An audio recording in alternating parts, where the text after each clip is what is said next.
அன்பு தம்பி இசக்கி கார்வண்ணன் அவர்கள் எழுதி இயக்கி தயாரித்திருக்கிற திரைப்படம் பரமசிவன் ஃபாத்திமா.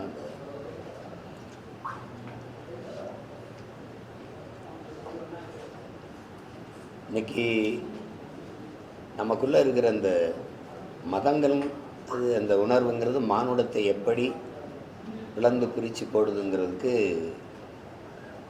எத்தனையோ படங்கள் வந்திருக்குது. அந்த வரிசையில் இந்த படம் அதே கருத்தை இன்னும் ஒரு படி மேலே போய் அழுத்தமாக சொல்லுது. தெரியும், உலகெங்குமே இருக்கிற மானுட சமூகங்களை பிரித்து பிரித்து பிளந்து போடுறதுல பெரிய காரணிகளாக இருப்பது, பெரிய சக்திகளாக இருக்கிறது சாதி மத உணர்ச்சி தான். குறிப்பாக எங்களுக்குள்ள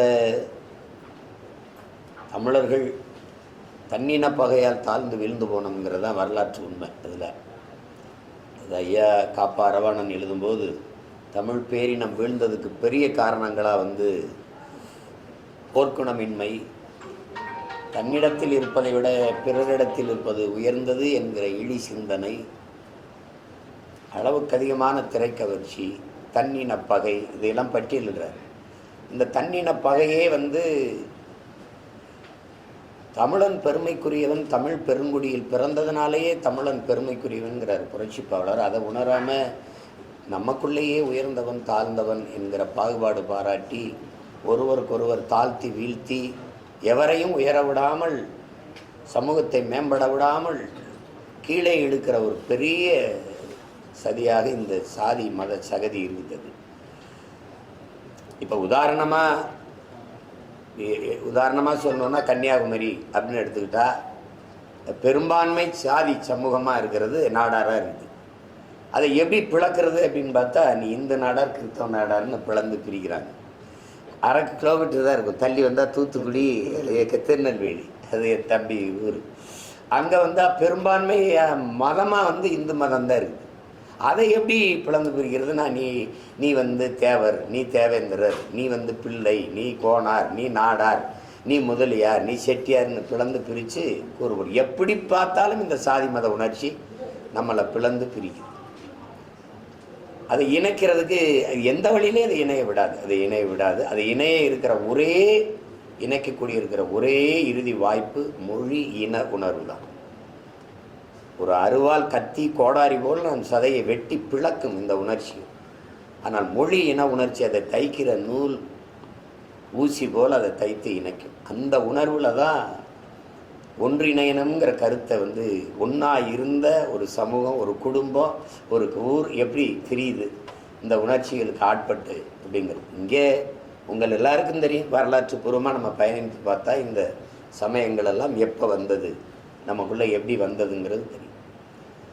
சாதி இழிவு, தீண்டாமை கொடுமைகள் இவற்றை சகிக்க முடியாமல் இந்த மதங்களை ஏற்றவர்கள் இருக்கிறாங்க. பிறகு இப்போ மாலிகாபூர் படையெடுத்து வரும்போது நம்மளை கொன்றுவான்னு நினச்சி இஸ்லாமியராக மாறினா விட்டுருவான்னு நினச்சி 500 பேர் வட்டமாக நின்று தீக்குளித்த வரலாறு இருக்குது. இஸ்லாமாக மாறினா விட்டுருவார்னு நினச்சி இஸ்லாமாக மாறினது இருக்குது. இந்த சாதி இழிவு கொடுமைகளை தாங்க முடியாமல் மார்க்கத்தை ஏற்றுக்கொண்டது இருக்குது. இப்போ இங்கே அப்படி தான் பார்த்தா தீட்டு, தொட்டா தீட்டுன்னா அவன் தொட்டு ஆண்டவருக்கு தோஸ்திரம்னா ஆமா தோஸ்திரம்னு போயிட்டான். இப்படி தான் இந்த மதங்கள் எல்லாம் இங்கே வந்தது. இப்போ அதற்கு ஆட்பட்டு மானுட சமூகம் பிளந்து பிரிந்து தாழ்ந்து வீழ்வது சரியல்ல. எல்லாவற்றையுமே நிற்கக்கூடிய பேராற்றல் ஒன்று இருக்குது. அதுதான் அன்பு, அதுதான் காதல். ஒன்று அணைச்சி போடுங்க, இல்லை வெளியில் போங்க.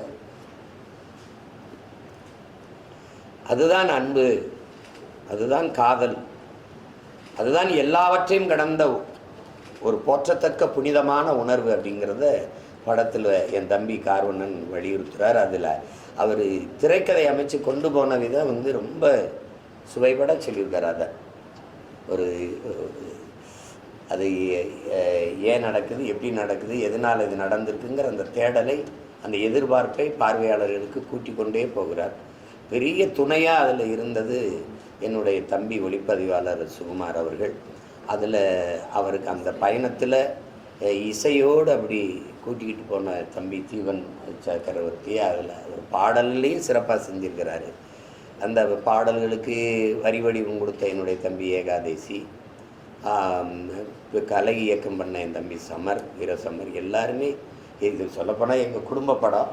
ஆனால் கதை குடும்ப படம் இல்லை, அது நல்ல கருத்துள்ள சமூக படம், மிகச்சிறப்பாக செஞ்சுருக்கிறாங்க. புதிய பிள்ளைகள் எங்களுடைய அண்ணன் யாருக்கண்ணனுடைய பொண்ணு, நம்ம வீட்டு பெண், ரொம்ப அருமையாக நடிச்சிருக்கு சாயாதேவி. அதுக்கப்புறம் அவங்க சேஷுதா, அவங்க நடித்த புதுமுகம். அப்புறம் இன்னொரு அந்த என் தம்பி புல் சுரேஷ், அந்த அந்த காதல் சுகுமார் விஆர், அவர் பேரும் விமல், விஆர் என் தம்பி விமல் நடிச்சிருக்கிறாரு. அவர் உங்களுக்கு தெரியும், விமல் நல்ல கதைகளை தேர்வு பண்ணி தான் நடிப்பார் அவர். அதுபோல் இந்த படத்துலேயும் அவருக்கு ஒரு நல்ல பேர் கிடைக்கும். எல்லாருமே சுகுமார் ஒளிப்பதிவாக மட்டும் இல்லாமல் இந்த படத்தில் பெரிய கதாபாத்திரம் எடுத்து நடிச்சிருக்கிறார். அதில் எல்லா படங்களையும் போல தன்னுடைய சிறந்த நடிப்பாற்றலை வெளிப்படுத்தக்கூடிய என்னுடைய அண்ணன் MS பாஸ்கர் அவர்கள் இதில் மிகச்சிறந்த ஒரு பெரிய கதாபாத்திரத்தை ஏற்று என்னுடைய அண்ணன் மனோஜ்குமார், அம்மா ஆதிரா அவர்கள் எல்லாருமே ரொம்ப சண்டை காட்சிகள் அதெல்லாம் நடன இயக்குனர் வந்து ரொம்ப சிறப்பாக பண்ணியிருக்கிறாங்க. இந்த நடன இதில் காடுகளை படமாக்கிய விதம், அதில் கருவியை கொண்டுகிட்டு நகர்ந்த விதம் வந்து தம்பி சுகுமார் வந்து ரொம்ப சிறப்பாக செஞ்சிருக்கிறார். ஒரு நல்ல படம், நல்ல படத்தை அழகாக ஒரு கருத்தை வந்து வழியை திணித்து பாடம் நடத்தாமல் போகிற போக்கில் அதை அழகாக என் தம்பி கார்வண்ணன் திரைக்கதை உரையாடல் எழுதி இயக்கியிருக்கிறார். இந்த படம் பெரிய வெற்றியடைய நான் வாழ்த்துறேன். அதில் பங்கேற்று படத்தொகுப்பாளர் எல்லாருக்கும் என்னுடைய அன்பும் வாழ்த்துக்களும். இந்த படத்தை இப்படி ஒரு கதையை எடுத்து தயாரித்து அதில் கார்வண்ணன் தம்பியே நடிச்சிருக்கிறார், காவல்துறை அதிகாரி, அவர் தான் விசாரிக்கிறார். அவரோட நடித்த தம்பி சுகுமார், பாலா, எல்லோரும் நல்லா செஞ்சுருக்காங்க, சிறப்பாக செஞ்சுருக்காங்க. ஆமாம், அப்போ நடிச்சிருக்கிற என்னுடைய பங்காளி அலெக்ஸ், திண்டுக்கல் அலெக்ஸு, என் அன்பு தம்பி அருள்தாஸ், எல்லாருக்குமே நல்ல கதாபாத்திரம், நல்ல பங்களிப்பு, ஒரு நிறைவான படைப்பு. அதில் இப்போ நாம் வழிபடுகிற குல தெய்வங்களில் இன முன்னோர் குல முன்னோர் இருக்குது. எங்கள் இன முன்னோரில் முருகன், சிவன், மாயோன், வேந்தன், அதை இந்திரன் சொல்கிறோம், வேந்தன், கொற்றவை, வருணன், இதெல்லாம் வந்துடுது. குலமுன்னோரில் அவரவருக்கு, எனக்கு வீரமாகாளி, உனக்கு எசக்கி சாஸ்தா, ஐயனார் சாஸ்தா, அப்படி ஒவ்வொருத்தருக்கும் ஒவ்வொரு குலதெய்வங்கள் இருக்குது. எங்கள் குலமுன்னோர் அப்படி அது இப்படி உருவாகுதுங்கிறத படத்தினுடைய இறுதியில் அழகாக சொல்கிறார். வழிபடுகிற நம் தெய்வங்கள் எப்படி வந்தது அப்படின்னு. தமிழர்கள் இயற்கை வழிபாட்டு மரபினர், மூத்தோரை தெய்வமாக ஏற்றவர்கள். அதை இந்த படம் வலியுறுத்துது. அதனால தான் வையத்துள் வாழ்வாங்கு வாழ்பவன் வானூரின் தெய்வத்தில் வைக்கப்படும் என்று எங்களுடைய மறை போதிக்குது. ஆக சிறப்பான வாழ்க்கை வாழ்ந்தவன் வழிபடக்கூடிய தெய்வமாக மாறியிருக்கான். ஒரு மனிதன் சிறந்த மனிதனா நல்ல மனிதர் என்று சொல்கிறோம். அதையும் விட சிறப்பாக சொல்கிறோம், ரொம்ப ரொம்ப நல்ல மனிதர் என்று சொல்கிறோம். அதையும் விட சொல்கிறதுக்கு வார்த்தை இல்லை, ஆக சிறந்த மனிதர் என்று சொல்கிறோம். அதுக்கு மேலே சொல்ல வார்த்தை இல்லாத போது அவர் தெய்வமப்பா என்று கும்பிட்டுறோம். இப்படி தான் எங்கள் தெய்வங்கள் உருவாச்சு. அது எப்படி உருவாச்சுங்கிறத இறுதியில் தம்பி நேர்த்தியாக அது சொல்லி முடிச்சுக்கிறார். படம் ஒரு நிறைவாக செஞ்சிருந்தான். எனக்கு என்னுடைய தம்பி என்பதற்காக சொல்லலை, சிறந்த இயக்குனராக பரிமாறி. ஏன்னா தமிழ் குடிமகன் பார்த்தேன், அந்த படம் திரையில் பார்க்கல, தொலைக்காட்சியில் தான் பார்த்தேன். ரொம்ப நல்ல கதையை எடுத்து தம்பி சேரன் அவர்களை வைத்து இயக்கியிருந்தார். அதுக்கப்புறம் இந்த படம் அவருக்கு மிகச்சிறந்த படமாக வந்திருக்கு. என்னுடைய தம்பி கார்வண்ணன், அவரோடு உடனிருந்து உழைத்த எல்லோருடைய வெற்றிக்கும் என் அன்பும் வாழ்த்துக்களும். இந்த படத்தில் ஒரு வசனம் வருது, திருவள்ளுவர் கிறிஸ்துவன் கூட சொல்லி பார்த்துட்டோம், ஆனால் இவங்களை மாற்ற முடியலையே அப்படின்னு. ஆனால் கடந்த காலங்களில் பார்த்தோம்னா திருவள்ளுவருக்கு காவி உடை அணிஞ்சு அந்த பரப்புரை அதிகமாக இருந்ததா, இல்லை சிலுவை போட்டு அந்த பரப்புரை இருந்ததா? இந்த வசனத்தை நீங்கள் எப்படி பார்க்குறீங்க? இல்லை, அது ஒரு இதாக தான் எடுத்துக்கணும். முயற்சிக்கிறாங்கல்ல. இப்போ முருகன் யார், சிவன் யார்? தமிழ் கடவுள். சிவன் எப்படி இந்துவானா? சிவன் இந்து கடவுளா தமிழ் கடவுளா? தமிழ் கடவுள். எப்படி இந்துவானா? மாயோன் பெருமாள் நீங்க கேள்வி கேட்டீங்க, பதில் தான் சொல்லணும். மாயோன்கிறவன் யாரு? மாயோன் தான் திருமால் ஆகிறாங்க. மாயோன்னா நாங்கள் முல்லை நிலத்துக்கு வரும்போது மூலப்பொருள் எங்களுக்கு முதல் திணையில எங்கள் இறையாக எங்கள் தலைவனாக முருகன் வந்துடுறார். 2வது நிலத்துக்கு இறங்கும்போது எங்களுக்கு ஆடு மாடுகளை வேட்டையாடி உண்ணதை வளர்த்து உண்ண முடிவெடுத்துறோம். இப்போ வளர்க்குற இடத்துல அங்கே தான் வந்து எங்களுக்கு ஒரு குடிகளில் வந்து தலைமை வருது. அப்போ அந்த தலைவனுக்கு வந்து கோன் என்று பேர் வருது. ஏன் வருதுன்னா ஒரு கோலை கொடுக்குறோம் ஆடு மாடு மேய்க்கிற இடத்துல. இப்போ கோன் என்றால் உங்களுக்கு தெரியும் அரசன், அது 2வது குடி. அப்போ அங்கேயே நாங்கள் 1, 2 கண்டுபிடிச்சிடுறோம் ஆடு மாடுகளை என்றது. அப்போ அந்த இடத்துல எங்களுடைய இறை இந்த ஆடு மாடு வளர்த்தல் மேய்ச்சலுக்கு இதுகளுக்கெல்லாம் மழை ஒரு பெரிய மூல காரணமாக இருக்குது. அப்போ கருன்னு மேகம் வந்து கூடி பேஞ்சிட்டு அது கருன்னு காணாம மாயமாக வந்து மாயமாக போயிடுதுங்கிறதுனால மாயோன் என்று வணங்கு. மேகம் கருப்பாக இருக்கிறதுனால கார்வண்ணன், கார்முகிலன், கருமேகன் சொன்னான். இப்போ அதில் தான் என் தம்பிக்கெலாம் கார்வண்ணன் நான் பேர் வச்சேன். இப்போ இந்த கார்வண்ணன், கார்முகிலன், அப்போ இங்கே கூட குழப்பம். எங்கள் ஐயா கண்ணாசன் கூட ஒரு இடத்துல கண்ணா கருமை நிற கண்ணான்னு பாடிதாரு, ஒரு இடத்துல நீல நிற கண்ணா வாடாங்கிற. நான் கேட்டேன் இங்கே கண்ணை கருப்பா இல்லை ஊதாவா, ஒரு முடிவெடுங்க. அது வந்து எங்கள் இறை எல்லாமே வந்து கருப்பு தான். அப்போ அந்த இடத்துல மால் என்றால் கருப்பு என்று பொருள். தமிழில் வணங்குகிற தெய்வத்தை நாங்கள் பெருமையாக மரியாதையாக கூப்பிடணுன்னு திருமால் பெருமாள்னு கூப்பிட்டோம். அப்படி தான் வருது. இப்போ இவர் எப்படி வைணவரானார், இவர் எப்படி சைவ இந்து ஆனாருங்களாம் இருக்குல்ல, உங்களுக்கு இந்து கடவுளானார். அது மாறி எடுத்துக்கொண்டார்கள், தன்மையப்படுத்திக் கொண்டார்கள் பின்னாடி வந்தவர்கள். அப்படி தன்மையப்படுத்தப்படுவதில் இன்னைக்கு வள்ளுவனுக்கு வந்து அது குறிப்பாக என் போன்ற பிள்ளைகள் வந்தோடனே எங்கே பார்த்தாலும் திருக்குறளை பேசுகிறான் தமிழ் மறைன்னா. நீங்கள் வந்து இப்போ இறைமகன் இயேசு எடுத்துக்கிட்டீங்க, பைபிள் எடுத்துக்கிட்டீங்கன்னா அந்த போதனைகள் வந்து அமர்ந்து மானுட சமூகத்துக்கு நன்னறி சொன்னதாக இருக்கார். அவங்க வாழ்க்கையில் அங்கங்கே சொன்னதெல்லாம் மானுட வாழ்க்கைக்கு நிறைய இருக்கும்.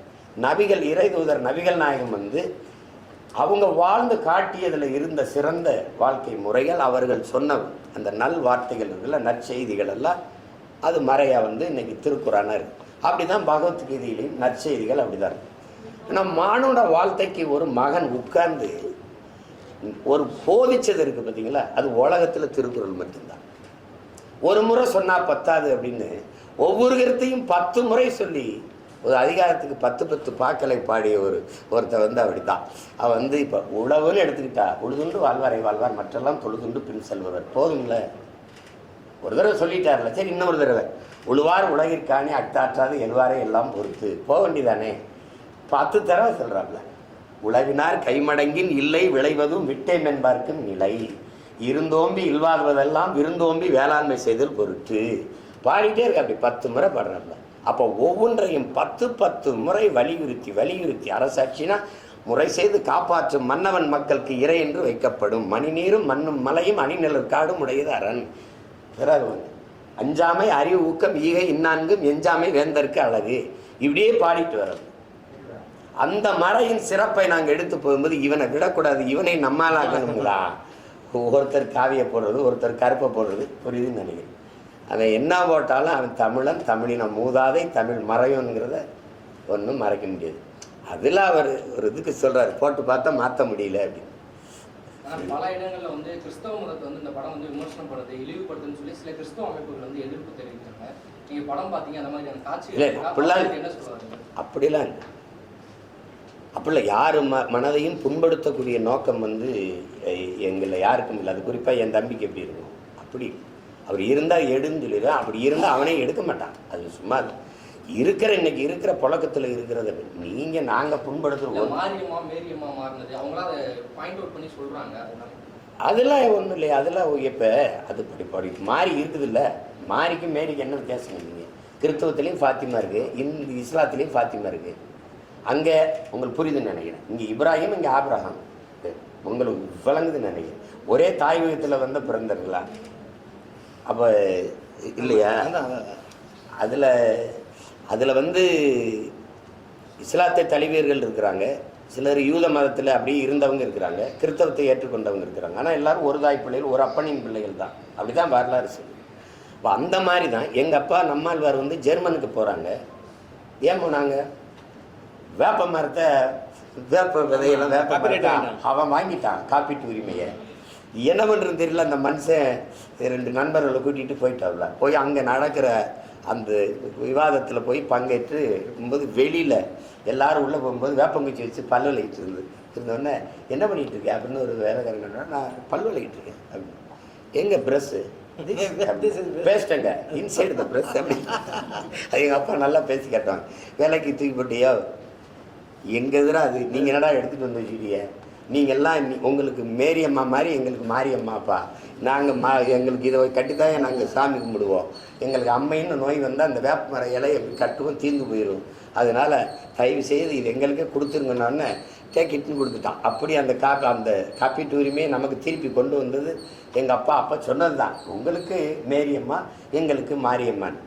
இதில் திரும்பி திரும்பி சொல்கிறேன், நம்மளுடைய மூதாதை திருமூலர் சொன்னதா, ஒன்றே குலம் ஒருவனே தேவனது தான் ஓரி வருது. இதில் என்னென்னா பாதை வேற, பரம்பொருள் ஒன்று. எத்தனை நதிகள் வருது, எங்கே போய் சேருது, அந்த கடல் ஒன்று. இதுதான் உலகம். இதை புரிஞ்சுக்கிட்டு குழப்பம் இல்லாமல் அடிச்சுக்கிறாம எல்லா மதங்களும் மதம் சிறந்தது நீ வழிபடு, என் மதம் சிறந்தது வழிவிடு, இவ்வளவுதான் கோட்பாடு. அண்ணல் அம்பேத்கர் சொன்னது தான், நான் யாருக்கு அடிமை இல்லை, எனக்கும் யாரும் அடிமை இல்லை. இதை ஏற்றுக்கிட்டா மானுட சமூகத்தில் ஒரு பிரச்சனையும் கிடையாது, எல்லாரும் நிம்மதியாக வாழலாம். மதம் மாறுறாங்க, மதம் மாறும்போது இந்த பிரச்சனை வருது. அப்போ ஊர்ல இருக்க ஒருத்தர் வந்து சொல்றாரு, மதம் மாறுங்க இனிமேல் இந்த ஊர்ல உடைமைகளும் உயிரும் பறிக்கப்படும் சொல்றாங்க. ஆனா மதம் மாறுறது அப்படிங்கிறது ஒரு தனிப்பட்ட மனிதனுடைய உரிமை, அது இருக்கிறத சொல்றாரு. இப்ப மதமாற்ற தடை சட்டம் வரும்போது நீங்க என்ன பண்ணீங்க? இந்த நாடு மதமாற்ற தடை சட்டத்தை போட்டிருக்கா இல்லையா? இப்போ நாடே போட்டிருக்கா இல்லையா? மதம் வந்து அவன உரிமை, வழிபாடு, மதம் ஏற்றுக்கொள்ளக்கூடியது, உடை, உணவு, வழிபாடு, இதெல்லாம் வந்து அவனவனுடைய உரிமை. அதற்கு பேர் தான் சுதந்திரம். இந்த சாமியைத்தான் கும்பிடணும், இந்த உடையைத்தான் உடுத்தணும், இந்த உணவைத்தான் உண்ணணும்னு சொல்ல யாருக்கு உரிமை இல்லை.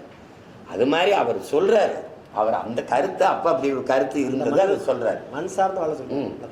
இப்பவே நீங்க சாதி விட்டு சாதி திருமணம் பண்ணா கொலை பண்றிய, அதையெல்லாம் எப்படி பாக்குறீங்க? கேட்கல. மனிதன் வந்து இவன் வந்து வச்சான் பாருங்க, சாதியில போய் பெருமையை வச்சான் பாருங்க, அங்கதான் பிரச்சனை. மொழி இனப்பெருமையை விட சாதி மத பெருமை பெருசா இருக்கு. இங்க இருக்கிற கூட்டத்துக்கு எது செத்தாலும் பரவாயில்ல, நீர் நஞ்சாயிருச்சா பிரச்சனை கிடையாது, மொழி செத்துருச்சா பிரச்சனை கிடையாது, இனம் செத்துக்கிட்டு இருக்கா பிரச்சனை கிடையாது, வேற என்ன இருக்கு, என்ன காடு அழிக்கப்படுதா பிரச்சனை கிடையாது, மலை அழிக்கப்படுதா பிரச்சனை கிடையாது, மண் அள்ளி விற்கப்படுதா பிரச்சனை கிடையாது. எது செத்தாலும் பிரச்சனை. யானை, கரடி, சிங்கம், புலி, எது செத்தாலும் பிரச்சனை கிடையாது. எது செத்துறக்கூடாது? தன் சாதியும் மதமும் செத்துறக்கூடாது. வந்து அதிமுக கூட்டணியில இருக்கு அப்படின்னு சொல்லிட்டு அதிமுக அதிகாரப்பூர்வமா அறிவிக்கிறாங்க. உடனே ஒரு அரை மணி நேரத்துல வந்து தேமுதிக அது அப்படி எதுவும் நாங்க சொல்லல, இப்போதைக்கு நாங்க சொல்லல, அது ஜனவரியில நாங்க எங்களோட கூட்டணி நிர்வாக சொல்றோம் அப்படின்னு சொல்லிருக்காங்க. அது அவங்கவுங்க கட்சியின் உரிமை, அவங்கவுங்க கட்சியின் முடிவு. அதில் எனக்கு என்ன கருத்து நான் சொல்ல முடியும்? நான் யாரோடும் கூட்டு சேரலை. எனக்கு சாப்பாட்டில் மட்டும்தான் கூட்டு பொரியல், சண்டையில் நான் எப்பவும் கணிச்சு தான் போடுவேன். அதனால என்னை நீங்கள் அந்த ஆட்டத்தில் சேர்க்கறது தப்பு. அது அவங்களுக்கு தலைநகர் டெல்லியில சார் இப்போ 4 தலைமுறைகளாக இருந்த தமிழர்கள் மதராஸ் முகாம்ல இருந்து வீடுகள் இடித்து அகற்றப்படுறாங்க. ஆளும் பாஜக அரசு அதை செஞ்சுட்டு இருக்கு. அது எப்படி பாக்குறீங்க? நாங்கள் டெல்லியில் இருக்கிறவங்க தம்பிகள் போய் போராடினாங்க, பேசினாங்க. நான் கூட தொடர்ச்சியாக பணியில் இருந்துட்டேன். இல்லைன்னா நான் போய் அங்கே ஏற்கனவே பல போராட்டங்களை செய்யலாம். இதை 40 நாடாளுமன்ற உறுப்பினர்களை வைத்திருக்கிற இன்றைக்கு தமிழ்நாட்டை ஆண்டுகிட்டு இருக்கிற கட்சிகிட்ட நீங்கள் கேட்கணும், இதுக்கு காங்கிரஸின் நிலைப்பாடு என்ன? மாநில முதல்வர் என்ன சொல்லியிருக்காரு? இப்போ காலையில வீடுகள் இடித்து அகற்றப்பட்டிருக்கு. அது ரொம்ப நாளா இருக்கு அந்த பிரச்சனை. இந்த சிக்கல் வந்து இன்னைக்கு இல்லை, 2-3 மாசமா நடந்துகிட்டு இருக்கு. ஹரியானால இதே மாதிரி 5000 கணக்கான குடும்பங்கள் விரட்டப்பட்டிருக்கு. ஆனால் இங்கே 1.5 கோடி வட இந்தியன் வந்து குடியேறி அவன் இங்கே வந்து எல்லா நிறுவனங்களையும் வேலை செய்யவும், கட்டுமான பணிக்கும், நாற்று நடவும், கருதருக்கும் வந்து இங்கே 1.5 கோடி பேர் குடியேறி அவன் குடும்ப அட்டை எடுத்து அவன் இந்த பங்கீட்டுக்கு அட்டை அதைய ஒரே நாடு ஒரே ரேஷன் கார்டில் அவங்களுக்காக கொண்டு வரப்பட்டது தான். வாக்காளர் அடையாள அட்டை எடுத்து வாக்கு செலுத்த வந்துட்டான். இப்போ எங்களுக்கு இருக்கிற பயம் 1.5 கோடி இன்னும் 1 கோடி வந்துட்டான்னா இந்த நாட்டின் அரசியலையும் அதிகாரத்தையும் அவன் தீர்மானிச்சிருவான். அப்புறம் கதை முடிஞ்சிடும். ஈழத்தில் அடித்து வரட்டும் போது அகதியாக நிற்கவாத எனக்கு இங்கே ஒரு 1/2 கிரவுண்ட் இடம் இருந்துச்சு, இங்கே அடித்து வரட்டானே எங்கேயும் போக முடியாது. இப்போ டெல்லியில் இடிக்கிறான், நாளைக்கு ஒவ்வொரு இடமா இடிப்பான். இதுக்கு முன்னாடி ஹரியானாவில் அடித்தான், அதுக்கு முன்னாடி மும்பையில் மகாராஷ்டிராவில் உங்களுக்கு தெரியும் அடித்து தாராவியில் அடித்து வரட்டுனா இப்போ தண்ணி கொஞ்சம் கொஞ்சமாக நடக்கும். இங்கே வந்தவன் எங்களை திருப்பூரில் அடிக்கிறான், ஒருத்தன் 9 வீடு அடிக்கிறான். இப்போ வாடகைக்கு குடியிருந்த ஒரு பீகாரிய ஒரு இளைஞர்கள் சத்தம் போட்டு பேசியிருக்காங்க. இந்த வீட்டு உரிமையாளர் சத்தமாக பேசாதீங்கன்னு சொன்னது கொண்டுட்டான். எப்படி இருக்கு? சத்தமாக பேசாதீங்கன்னு சொன்ன உரிமையாளரே கொல்லப்படுறாருன்னா எதிர்காலம் எங்கே போய் நிற்கும்னு பாருங்கள். இந்த அதிகாரங்கள் அவர்கள் மேலே நடவடிக்கை எடுக்காது. அது இதை நீங்கள் தான் எனக்கு சொல்லக்கூடாது. நான் இதெல்லாம் சொன்னால் நீங்கள் என்னை இனவெறியன், மொழி வெறியன் அதெல்லாம் சொல்லுவீங்க. இது நீங்கள் தான் சொல்லணும். இதுக்கு என்ன தீர்வு? சார், திமுக பொதுக்குழுவில் 27 தீர்மானம் நிறைவேற்றிருக்காங்க. அதில் ஜூன் 3ஆம் தேதி கருணாநிதி அவர்கள் பிறந்தநாள செம்மொழி நாளாக கொண்டாட தீர்மானம் நிறைவேற்றிருக்காங்க. கருணாநிதி அவர்களுக்கும் செம்மொழிக்கு என்ன சம்பந்தம் இருக்கு? ஐயா, கருணாநிதிக்கும் செம்மொழிக்கு என்ன சம்பந்தம் இருக்கு? நீங்கள் கொண்டாடினா நான் முதலமைச்சர் ஆகிட்டேன், மறுபடியும் கொண்டாடுவீங்களா? திண்டாடுவீங்களா? இதெல்லாம் சேர்த்ததானே. என் மொழி செம்மொழியா இருந்ததா? நீங்க செம்மொழியா ஆக்குனீங்களா? யார்கிட்ட பதில் இருக்கு? தமிழ் செம்மொழியா நீங்க ஆக்குனதுனால செம்மொழியா? இந்தியாவை நீங்க ஆளும்போது காங்கிரஸ் கூட்டணி இருக்கும்போது செம்மொழின்னு சொல்ல சொன்னதுனால, அதை அறிவிச்சதுனால என் மொழி செம்மொழியாச்சா? தமிழறிஞன் சொல்ல வேண்டியதுல உலகத்தில் இருக்கிற எல்லா மொழிவழி தேசியனங்களின் மொழி ஆய்வறிஞன் எல்லாரும் சொல்றான், உலகத்திலே ஒரு மொழி எந்த மொழியின் துணையுமின்றி தனித்து இயங்கக்கூடிய உயர் தனி செம்மொழி உண்டென்றால் அது தமிழ்ங்கிறான். நீங்க யார் எனக்கு என் மொழிக்கு அங்கீகாரம் பெற்று தரதுக்கு? எத்தனாயிரம் ஆண்டுனே தெரியாது என் மொழியின் தொடக்கம். 50,000ங்கிறாரு தேவனையப்பாவாளர், 80,000 ஆகுங்கிறாரு உங்க கால்டுதல். ஆதியில் மனிதன் காடுகளில் இருந்து நகரத் தொடங்கிய போது, இடம்பெறத் தொடங்கிய போது பேசிய மொழியில் இருந்த ஒளி வடிவம் எழுத்து வடிவமும் இன்றும் தமிழில் காண கிடக்கிறதுன்னு கால்டுவல் எழுதுறாரு. இப்ப 80,000 50,000 நான் எப்பன்னு தெரியாது. 1800 ஆண்டு 1600 வெறும் 500. அந்த 500 ஆண்டுக்கு முன்னாடி மலையாளம், அதுக்கும் பின்னாடி இந்தி வருது. இந்தி 500 ஆண்டை தொட்டு வச்சா பாருங்க. நீனும் செம்மொழி நானும் செம்மொழி. இங்க போய் 2000 ஆண்டுன்னு சொன்னா சிக்கலாயிரும், மற்ற மொழிக்காரெல்லாம் பிரச்சனை பண்ணுவான்ட்டு இவர் 1500 ஆண்டுன்னு இந்தியா ஆண்டு அந்த காங்கிரஸ் ஆட்சி சொல்லும்போது ஆமான்னு சொல்லிட்டு செம்மொழின்னு அந்தஸ்தப்பட்டு வந்தீங்க. எனக்கு என் மொழி செம்மொழின்னு வந்துருச்சு. செம்மொழியா செத்த மொழியா? நீங்க உங்க மனச்சான்று நெஞ்சில கை வச்சு எல்லாரும் சொல்லுங்க. இதை விட்டு வெளியில போனா தமிழ் இருக்கா? பேச தமிழ் இருக்கா? நாக்கில் தமிழ் இருக்கா? நாட்டில் தமிழ் இருக்கா? ஏட்டில் இருக்கா? எங்க இருக்கு தமிழ்? அப்ப செம்மொழின்னு சொல்லிட்டா, செம்மொழிக்கு ஒரு பூங்கா வச்சுட்டா, செம்மொழி நாள் கொண்டாடிட்டா மொழி வாழுமா? நீங்க தமிழ்நாட்டின் முதலமைச்சர் பேசுறீங்க, வர்த்தகர்கள் வணிகர்கள் மாநாட்டில் என்ன பேசுறீங்க? தமிழ்ல எழுதுங்க, பெயர் பலக எப்படி எழுதுங்க? ரெயின்போவே ரெயின்போன்னு எழுதுங்கிறீங்க. இதான் என் தமிழை வளர்க்கிறதா? இதான் தமிழ் மீட்சியா? ரெயின்போவை ரெயின்போன்னு எப்படி எழுதுறது? அதெல்லாம் தங்கிலீஷ். அப்படித்தானே எழுதியிருக்கு. அப்படிதான் எழுதியிருக்கு. ப்ளூ டைமண்ட் அப்படின்னு எழுதியிருக்குது. Blue stone. என்னுடைய உடற்பயிற்சி கொடுத்துக்க மாதிரி என் தம்பி பாய்க்கிறது ப்ளூ ஸ்டோன் எழுதிருக்கு. நீல கல் எழுதி ப்ளூ ஸ்டோன் எழுது. நான் கேட்டா சொல்லு. எல்லா கடைகளையும் போகும்போது அன்னைக்கு சொன்னதுக்காக திரும்பி பார்த்து போங்க. ஒரு இடத்துல தமிழ் இருக்காங்க. எழுத்து தமிழா இருக்கும், ஆனா உச்சரிப்பு ஆங்கிலம். எழுத்து ஆங்கிலமா இருக்கும். இப்போ இல்லாட்டி எப்போ, IPPO இப்போ. எழுத்து ஆங்கிலம், உச்சரிப்பு தமிழ். விளங்குதா? அங்க என்ன இருக்கும்? டீ ஸ்டால், தேநீர் விடுதின்னு இருக்காது. தேநீர் கடைன்னு இருக்காது. டீ ஸ்டால், டீ போட்டு இஸ் போட்டு ஸ்டால். இது என்னது? எழுத்து தமிழ், உச்சரிப்பு ஆங்கிலம். இதுக்கு பேர் தான் தமிங்கிலம், தங்கிலீஷ். இமயவரை பரவி இருந்த ஒரு இனக்கூட்டத்தை, தெற்காசிய முழுமைக்கும் பரவி இருந்த ஒரு இனக்கூட்டத்தை மொழியை சிதைச்சு அழிச்சு காலடியில் குறுகி வீழ வச்சு தமிழ்நாடுன்னு பேரை வச்சு என்னை ஏமாத்தி, எப்படி அவன் சொல்றான்ல, முதல்ல வெள்ளைக்காரன் வந்தான் எங்க நாட்டுக்கு, எங்க கையில பைபிளை கொடுத்தான், எங்ககிட்ட ஆடு இருந்துச்சு, மாடு இருந்துச்சு, நிலம் இருந்துச்சு, வீடு இருந்துச்சு. அவன் வெள்ளைக்காரன் வந்தான், பைபிள் எங்க கொடுத்தான், பைபிள் எங்க கையில் இருந்துச்சு, ஆடு மாடு நிலம் எல்லாம் அவங்க கைக்கு போயிடுச்சுங்கிற மாதிரி நீ இந்த தமிழ்நாடுன்னு பேரை வச்சு எங்களை மயங்க வச்சு மொத்தமா முடிச்சிட்ட. எங்க இருக்கு தமிழ்? செம்மொழின்னு அவருக்கு பேரை வச்சா சொல்லுங்க. அந்த மாதிரி நீங்க ஆடியோ லான்ச்சுக்கு இது பண்றீங்க, வேலைக்கு வரீங்க. ஓய்வு என்பது எங்களுக்கே வியப்பா இருக்கு. ஓய்வு பத்தி நீங்க சொல்லுங்க. என்னை உருவாக்கின என் தலைவன் வந்து என் கற்பிச்சது ஓடிக்கொண்டே இருக்கணும். உறக்கத்துக்கு முதன்மைத்துவம் கொடுக்கக்கூடாது. நாம் அடிமை, உரிமை பெறுகிற ஓடுங்க. ஒரு நாள் உறங்கலாம், நிம்மதியாக உறங்கலாம். யாரும் நம்மை எழுப்பவே மாட்டார்கள் மரணத்திற்கு பிறகுன்னு இன்னும் என் காதுகளை கேட்டுக்கிட்டு இருக்கு, ஓடிக்கிட்டு இருக்கேன். இப்போ அரசியலில் பொதுவாகவே சோம்பலும் ஓய்வும் தற்கொலைக்கு சமம்ங்கிறான். உலகத்தில் சாதித்த எல்லா சாதனையாளனும் மிக குறைந்த அளவு உறங்கினம் தான். உங்களுக்கு புரியுதுன்னு நினைக்கிறேன். அதனால் என்னை வளர்த்த இந்த ஆட்கள் எல்லாம் சித்தர்கள், யோகிகள் எனக்கு சொல்லிக் கொடுக்குறாங்கல்ல, இந்த சித்த மருத்துவர்கள்லாம், உன்பால் போட அவனுக்கு உடம்புக்கு ஓய்வு தேவைன்னு அதை எடுத்துக்கிறோம். விஜய் சார் காமராஜர்னு ஒரு ஆசிரியர் வந்து மேடையில் ஏறி இறங்கி பேசினாங்க. இன்றைய காமராஜர் வந்து விஜய் ஐயா தான். இதை பத்தி என்ன நினைக்கிறேன்? இந்த மாதிரி இதெல்லாம் கேட்க நேரிட்டு தான் எங்கள் தாத்தா ரொம்ப நாளைக்கு முன்னாடியே செத்து போயிட்டு. அதை நம்ம இதுக்கு மேலே பேசுறதுக்கு ஒன்றும் இல்லை. அது காமராஜருங்கிறவர் யாருன்னு அந்த சொன்னார்ல, அவருக்கும் காமராஜர் யாருன்னு தெரியாது. ஆசிரியர் அதான் ஆசிரியருக்கு தெரியல. அவர் என்ன படித்தாரோ காமராஜரை படிக்கலை, அது தெரியுதில்ல. காமராஜர் 50 படம் நடித்து முதலமைச்சராக வரல, அரசியலுக்கு வரல. அது அடிப்படையில் எதையாவது பேசி வைக்கிறது. ஆசிரியர் பேசினா இப்போ முதல்வர் ஐயா வந்து ஐயா கருணாநிதி பிறந்த நாளை வந்து செம்மொழி நாள்னு சொன்னால் கட்சிக்காரன் ஏற்பான். தமிழ் மக்கள் இந்த இன உணர்வு மாணவன் உண்ட தமிழன் ஏற்பானா? செம்மொழி நாள்னா அது சொல்றதுக்கு எத்தனை இருக்கு, எவ்வளவு பெரிய இருக்கான். இலக்கியம் தமிழ் இலக்கியம் செத்து போன போது பெருமழையா பெஞ்சு உயிர் பிச்ச பெரும்பாவளன் இருக்கான். எங்களுடைய பாட்டன் பாரதி இருக்கான், புரட்சி பாவலன் இருக்கான், மொழிக்காக கியாப்பை விஸ்வநாதன் இருக்கார், அண்ணல் தங்க இருக்கா, மறைமலையடிகள் எங்கள் மொழிக்காக போராடி உயிர் நீத்த செம்மொழி நாள்னு முதலா ஒருத்தன் உயிர் நீத்தான் பாரு என் பாட்டன் நடேசன். தாளமுத்து நடேசன் போட்டிருக்குல்ல, உங்களுக்கு தெரியுமில்ல.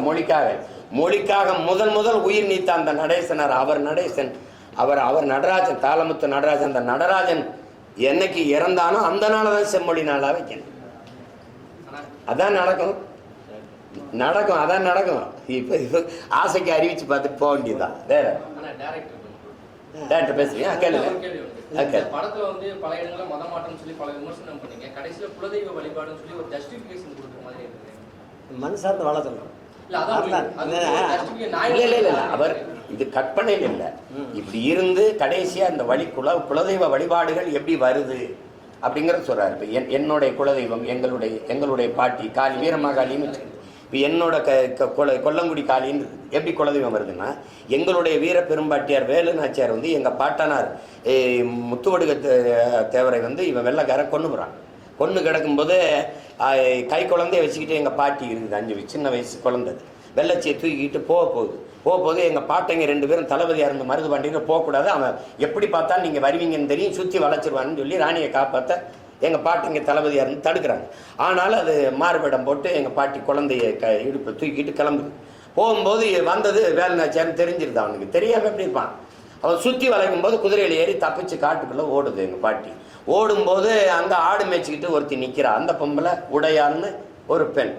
அவள் வந்து இவன் இந்த குதிரையில் வந்தவன் கேட்குறான், இந்த பக்கம் வேலுநாச்சியார் வந்தாங்களா அப்படின்னு. இங்கே இந்த பக்கம் வந்தாங்களா? ஆமாம். அப்படி எந்த பக்கம் போனாங்கன்னு கேட்குறான். சொல்ல முடியாதுன்னு சொல்லு. ஏன்னா தன்னுடைய ராணியை, தன்னுடைய அரசியை காட்டி கொடுக்க அந்த மகளுக்கு விருப்பம் இல்லை. காட்டிக்கணும். சொல்லுன்னா கொன்றுவேன், நீ கொன்னாலும் சரி நான் சொல்ல மாட்டேன்டான்னு சொல்லியிருக்கு. வாழை உருவி வெட்டிடுறான். 2 துண்டா உடல் அப்படி விழுந்துருது. அப்போ என் சனம் ஓடியா இருக்கு, என் மக்கள் ஓடியாந்து நம்ம பாட்டியை, நம்ம அரசியை காட்டி கொடுக்காம உடல் 2 துண்டா விழுந்து இந்த உடையால் செத்துட்டாடா அப்படின்னோடனே இந்த ரத்தமாக கிடந்தவரை கும்பிடுது. தாயே அப்படின்னு அன்னையிலேருந்து எங்கள் குலதெய்வமாயி வெட்டு உடையால் காலி ஆயிட்டான். புரியுதா உங்களுக்கு? அப்படிதான் குலதெய்வங்கள் உருவாகுது. அப்படி இந்த அநீதி அநியாயமா இந்த மதத்தின் பேரால பிரச்சனைகளை பண்ணி அழிவை ஏற்படுத்தின அவங்களை திருப்பி அழிச்சு ஊர் அமைதியை நிலைநாட்டிய அந்த பரமசிவனும் பாத்திமாவும் அந்த ஊர் தெய்வங்களா வழிபடப்பட்டார்கள் அப்படிங்கிறத முடிக்கிறார். அதுதான் எந்த மதமா இருந்தாலும் குலதெய்வ வழிபாடு திரும்பணும் அப்படிங்கறது. எல்லாருக்கும் குலதெய்வ வழிபாடு இருக்குல்ல, எல்லாருக்குமே குலதெய்வம் திரும்பணுங்கிறதுல இப்ப நாங்க திரும்புறோங்கிறது நீங்க திரும்புங்க, திரும்பி பார்க்காம கூட போங்க. இருக்கிறத சொல்லலாம். இதை திரும்ப சொல்லிட்டாரு சீமான். ஐயோ தாய் மதம் சொல்லிட்டாரு. நான் அவன் சொன்ன மாதிரி, தம்பி சொன்ன மாதிரி 1 கோடி வேலை, இவ்வளோண்டு மூளை, 1 கோடி வேலை, இதையும் பிரச்சனையாக்கி ஜாதி வந்து வேணும்னு கேக்குறாங்க. என்ன ஜாதின்னு கேக்குறாங்க. ஸ்கூல்ல ஒரு சில ஸ்கூல்ல வந்து எல்லா ஸ்கூல்ல கேக்குறாங்க. இல்ல நாங்களே கேக்குறோம். பாருங்க, நீங்க பள்ளிக்கூடத்துல கேக்குறாங்க. இது அது மாத்த முடியுமா? எப்படி அதாவது நீங்க மாற்றுறது எப்படின்னா, நீங்க ஒண்ணு கணிச்சுக்கணும். இப்ப நல்லது விளங்குது, எல்லாருக்குமே குழப்பம். இப்ப நாங்களே எங்க கட்சியில வந்து இது உங்க குடி எதுன்னு கேட்குறோம், சாதி எதுன்னு கேட்குறோம். ஏன்னு கேட்குறோன்னா, இப்போ உங்களுக்கு விளம்பர சொல்கிறேன் பாருங்க. எங்கள் குடிகளில், தமிழ் குடிகளில் முடி திருத்துற மருத்துவர் குலம்னு இருக்குது. அவங்க முதல்ல உங்களுக்கு பறையர், இந்த பாணன், இந்த இந்த இந்த மருத்துவர், பண்டாரம்னா இங்கே இழி சொல்லா இருக்குது. பண்டாரம்னா அறிவு களஞ்சியம்னு அர்த்தம். எங்கள் முன்னோர்கள் ஆட்சி காலங்களில் ஒரு பண்டாரம்னு கட்டி எல்லா செல்வங்களையும் நீ சேமித்து வச்சான். அது மாதிரி பல கலை செல்வங்களை தனக்குள்ளே சேமித்து வச்சிருக்கவனுக்கு பேர் பண்டாரம். பலங்கதா இங்கே இழி சொல்லா இருக்கு. இவனுக்கெல்லாம் இந்த குளம் துணியை வெளுக்கிற அந்த வண்ணார்னு ஒரு குடி இருக்கு எங்கள்ல. இந்த குடிகளுக்கெல்லாம் இந்த நிலத்தில் எந்த அங்கீகாரமும் இல்லை. சரி, ஒரு வண்ணாரில் ஒரு எம்எல்ஏ சொல்லு, ஒரு வார்டு கவுன்சிலர் சொல்லு, ஒரு பஞ்சாயத்து போர்டு பிரசிடென்ட் சொல்லு. வாய்ப்பு கொடுக்கல. நாங்கள் கொடுத்துருக்கோம். ஏன்னா வீழ்ந்து விட்ட ஒரு தமிழ் குடி எழுதும்போது எல்லாரும் இந்த நீங்க வேரோட ஒரு செடியை பிடுங்கும்போது எந்த வேரும் அந்த தான் பிடுங்கணும், இல்லைன்னா அந்த செடி உயிர் படுக்காது. அப்ப வீழ்ந்து கிடக்கிற எங்கள் ஆதி குடிகளை தூக்கணும். அப்படித்தான் குறவர், இருளர் இதுக்கெல்லாம் நாங்க தேடி தேடி கொடுக்கும்போது இப்ப வண்ணாருக்கு நான் இடம் கொடுக்கணும் தேர்தலில். இவர் வண்ணாரா இல்லையான்னு தெரியாம எப்படி கொடுக்குறது? இப்போ மருத்துவர் குலத்துல ஒரு தம்பிக்கோ தங்கைக்கோ நான் தேர்தலில் போட்டியிட வாய்ப்பு கொடுக்கணும், அவர் தெரியாம இப்படி கொடுக்குறது. இப்போ ஏன் தேவைப்படுது? இப்போ நான் ஒரு மருத்துவர் ஆகிட்டேன். மருத்துவர், நீங்கள் நோயாளி என்கிட்ட வர்றீங்க, என் முன்னாடி உட்காரும்போது என்ன செய்துன்னு கேட்காம இந்தாங்க மாத்திரை சாப்பிடுங்கன்னா நீங்கள் வீட்டில் போய் உயிரோடு இருப்பீங்களா, செத்து போவீங்களா? செத்து போவீங்க. அப்போ உங்களுக்கு என்ன செய்யுதுன்னு நான் கேட்கணும். எனக்கு வயிற்று வலி எவ்வளோ நாளாக வலிக்குது? 10 நாளாக வலிக்குது. என்ன சாப்பிட்டீங்க? விட்டு விட்டு வலிக்குதா இல்லை தொடர்ச்சியாக வலிக்குதா? அப்போ பாடுங்க, இங்கே தொடுறாரு, இங்கே வலிக்குதா? வலிக்கலை. இங்கே வலிக்குதா? வலிக்குது. இங்கே தொடும்பா வலிக்குது மருத்துவர். அப்போ சரி, அப்போ நீங்கள் என்ன சாப்பிட்டீங்க? இது சாப்பிட்டேன். நான் வந்து புரோட்டா சாப்பிட்டேன். அது போதும்ல. அப்போ ஒரு முடிவுக்கு வருவார். அப்போ இதை சாப்பிடுங்க, ஒரு 10 நாளைக்கு சாப்பிடுங்க, இதை குடிங்க, இதை குடிச்சிங்கன்னா சரியான்னு சொல்லுவார். இது தேக மருத்துவம். இப்போ நாங்கள் செய்ய நினைக்கிறது தேச மருத்துவம், சமூக மருத்துவம். அப்போ அந்த சமூக மருத்துவம் எல்லாருக்கும் எல்லாம் கிடைச்சா ஏற்றதாழ்வு குறைஞ்சு, போட்டி பொறாமை குறைஞ்சு, சமத்துவம் வந்து சமதர்ம சமூகம் படைக்கணும்னா எல்லாருக்கும் எல்லாம் கிடைக்கணும்.